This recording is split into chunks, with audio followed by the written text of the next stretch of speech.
you all remember, Sean and I went to the Fine Art Market, and this was featured on the very first episode of Breakthrough, actually.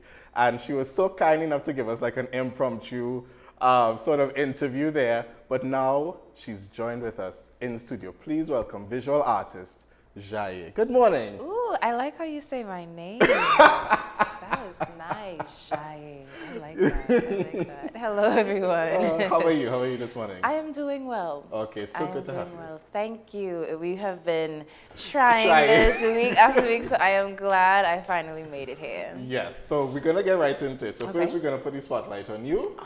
On me. Right on you. All right, so, you know, we got to know you a little bit at the Fine Art Market, right? Yes. And we asked you a couple of questions, but how did you really, but we're going to go a little bit deeper. How did you really get into artistry, visual artistry, painting, and that sort of thing, and mixed media? You want the backstory? Yes.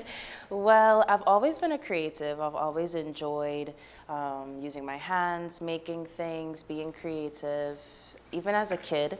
But as we get older, responsibilities tend to block our hobbies. So, you know, there's school, there's work, and even though I would do some projects here and there, really I think the only time that I experienced free time in a long time was right after college. I was starting a new job, and it hadn't started yet. So I was kind of like in this limbo period, like I didn't have homework to do. That's new. That's it. I didn't have any projects, I didn't have any assignments, and the job hadn't started yet. So I was just like, wow, I have free time. I could actually do something that I enjoy doing. And I was just like, you know what? I took a selfie or something, or I think I had some references. And I was just like, I just feel like painting. Like, no pressure, I just feel like painting. And I just went to the store and bought some cheap paints and some brushes, and once I started getting back into it, I was like, wait a minute, I forgot I could do this for real, you know? So honestly, after that, I did another painting, just whatever references, whatever inspiration. And people who knew me back then, they knew me for singing. Don't ask me to sing anything now. The dust is attacking me. I know. So even if it was coming, I'm squashing it now, right? Okay. But people back then, they know me for singing. And, you know, I had friends that, you know, make music and producers, and we would spend time in the studio. But with making music, it was such a group project, you know? I am the vocalist, but I'm not the engineer, I'm not the instrumentalist, I'm not the mixer, you know? So it takes such teamwork to really put out quality music. And so even though, yes, I was dabbling in the music, once I started painting, you know, my best friend, he's a big hype man. He was like, yo, like he was taking my paints to everybody. He was like that proud mom, that who got like pictures in her wall, like, look at my babies. We need a hype man in our life all the time. So he kept showing everybody, and I remember he showed the producer, and he was like, yo, look at what Jaiye could do. And he was just like, yo, you could feed yourself with this. And that resonated with me so hard, because it's like, it was an opportunity for me to be creative, to connect with people, and to be able to create a livelihood for myself as well, doing something I enjoyed.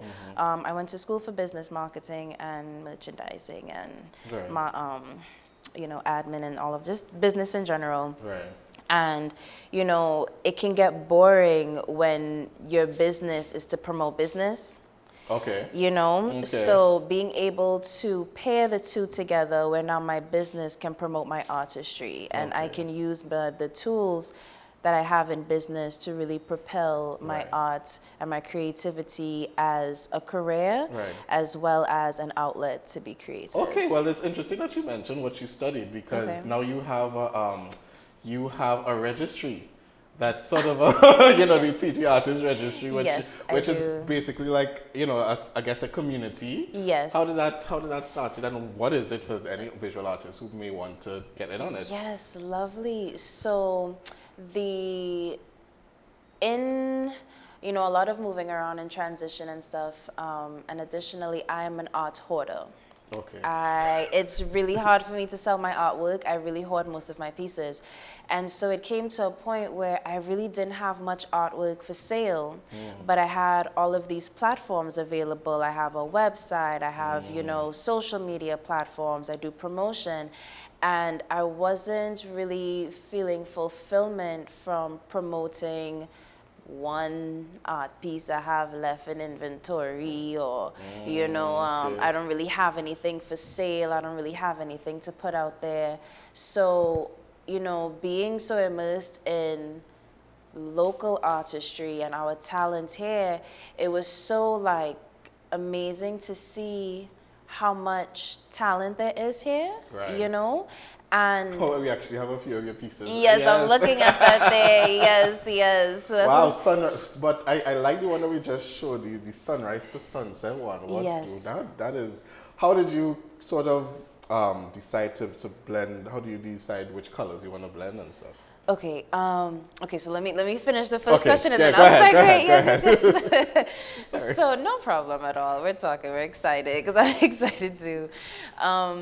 But basically, it was just an avenue for me to still use all of the resources that I had for my artistry, but to share it with other people who might be more focused on developing art pieces, or they're in their creative bag and they're just painting, but they're not really doing marketing. They don't really have a website to list everything. So I really just saw it as an opportunity to share resources. And, you know, especially coming out of the pandemic, things were so limited, communication and interaction was so limited. So it kind of created a virtual space where artists can discover other artists, support other artists, you know, and just kind of have that community where we can pursue our artistry past just at us paint sometimes.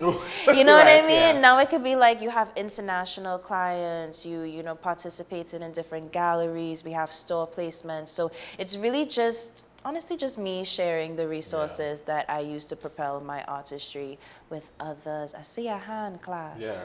Go ahead. Oh, well, as because I wanted to ask this and you touched on it, Okay.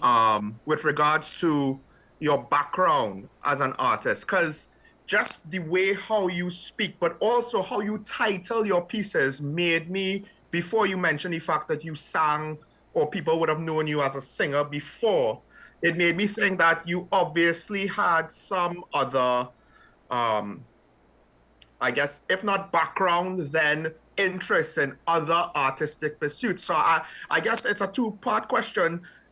On one hand, how long have you done painting? Is it that you now started after you finished university to paint on a serious level? And then the other part is, you know, what else are you interested in besides painting and maybe singing? Because I find your title choices, you name your paintings in a very interesting way that perhaps makes me wonder how far do you go into literature and lyricism and maybe even at one point songwriting? Oh, wow. That's a good question, isn't it? Making me think about myself. Is this an interview or a dating show? Right? That's a really interesting observation. I would say that in my education, I did lean more towards English writing, creative writing, Okay. literature, versus numbers and maths. Yeah. Give me a calculator and I'll still get it wrong. A shame. But, you know, but that's a good observation. I do also think I'm corny. Okay. I love a good pun. Right. Right? We So- saw that last time. I love a good pun. I think there was one particular picture. It was a man, and there were like palm trees, Yes. leaves behind him, and you Yes. literally call it what? The one with the palm trees, her name was Face Palm. Right. The one with the bamboo in the background, her name is Bamboozled.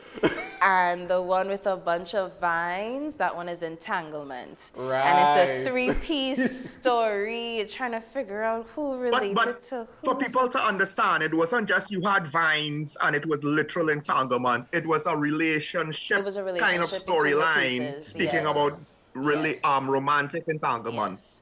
That And was I- part of the message in the piece, right? Yes. And I think too, even though I'm comfortable expressing myself verbally, I do tend to not. right? I do tend to not. I don't know, sometimes I feel like people aren't listening, and even, I don't like talking, and you ain't even taking on my talking. I do all this talking, you ain't understand what I just say, like, Right, okay. So I find... like the one-sided type of conversation. Yeah, you know, even me, I'm carrying the conversation, you dry. So I find myself very, reserved as I've gotten older. And in my creativity in the paintings, I think it really allows that channel that I think you're observing there, where it's just like, it's a conversation. It's a messaging in the pieces. It's not just a fruit bowl and, oh, that's a well done fruit bowl. Like a generic seaside piece. Yeah, or something like that. it's you can tell there's messages underlying, and you know, conversations that can be had from a piece. There's room for interpretation. I see an next hand class. Well, because as you mentioned, and I wanted to ask you, this is something that I've been thinking about as I got older myself. I believe every artist needs to have something to say for their work to have, you know, some sort of meaning beyond generic fruit bowl, generic project piece. Right. I paint a building, I paint, you know, like, and maybe it's up to the viewer or the listener or the consumer, but what do you make about that, about the fact that I'm not sure if everyone who wants to be an artist genuinely has anything to say. They just do, and we get something generic, but not any message behind it. You know, ultimately it's just expression, you know, so whether they have a big message or whether the message is in the artwork itself. So for us, we might just see a fruit bowl, but for them, they might be practicing a new technique or trying out new brushes, or, you know, working with colors that they usually don't work. So I think it really, it's a personal relationship that artists have with their artwork. So it's, you know, the viewer can interpret things differently, or, you know, there's room for interpretation, but whether the message is clear, whether it's obvious, or whether you don't get it at all, the artist puts something into it, you know, even if it was just a personal journey for them to develop their artistry, they still put something into it, you know? Okay, nice. Thank you so much. So, but speaking of conversations, the conversation is going to continue. All right, we're going to take a quick break, and then we'll be right back. Stay tuned.